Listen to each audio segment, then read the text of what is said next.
So opportunity structure for us in our team is like you become a setter. This is if you go into sales. You then become a setter lead.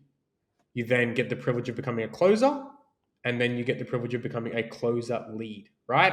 So what this is it is a career pathway for these people. The opportunity when you work with us is a career pathway based in your career development, but it also comes into compensation and then how we deliver on it as well. If you come in as a setter, you pretty much cap out between 6 to 7 grand. Come in as a setter lead, you can probably get to about 10. Which is because you're helping develop some other setters up or training or whatever it is. For a closer, you can sort of get to whatever number you want just by the amount that you produce, but you're sort of looking between that like 15 to 30K per month is kind of what you want to be shooting for as a closer if you're on a good enough offer at the same time too. And then a closer lead, helping some people out, some additional money for helping the team out at the same time too. And you can get a little bit of an override. You can probably make a shitload more money than that. You're training some people, plus you're playing on the field yourself. You're still actually making some money and everything that comes within that at the same time too. And the whole idea is that like you have a career development, so you can see if I stay here and I commit to this, that I have a pathway to grow within a company, and I can see my income goals get hit at the same time as well.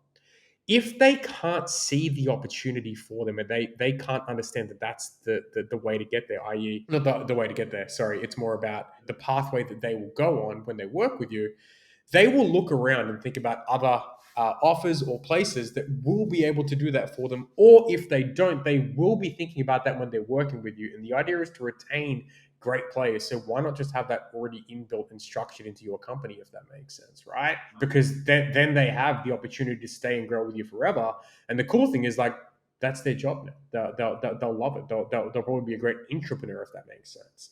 And it's the same with all your other roles at the same time too. And for an account manager, it might be like, I can coach these people, or I can review these accounts and do everything that's necessary at the same time as well. Because you need to be able to have a clear conversation that is expectation based around this here, this, what's on here right now, the expectations.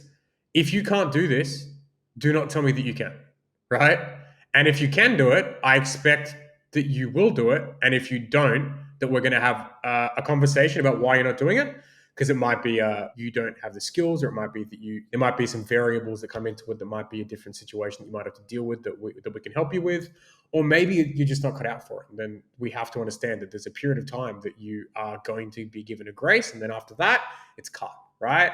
But it's like, if you don't have that conversation from the get-go, how on earth do you ever expect to be able to hold to that level of accountability? Because if you don't, right, like you will tolerate way too much, and you will create a standard or a lack thereof that just ends up creating a world where you fucking hate the business that you run. And this can all be mitigated so much earlier on, and you can create such a better experience for the both of you, because the expectations are set from the upfront. And now if you have a chat and it's like about pulling them up, it's like, cool. So do you still want to be here? Do you still want to do this?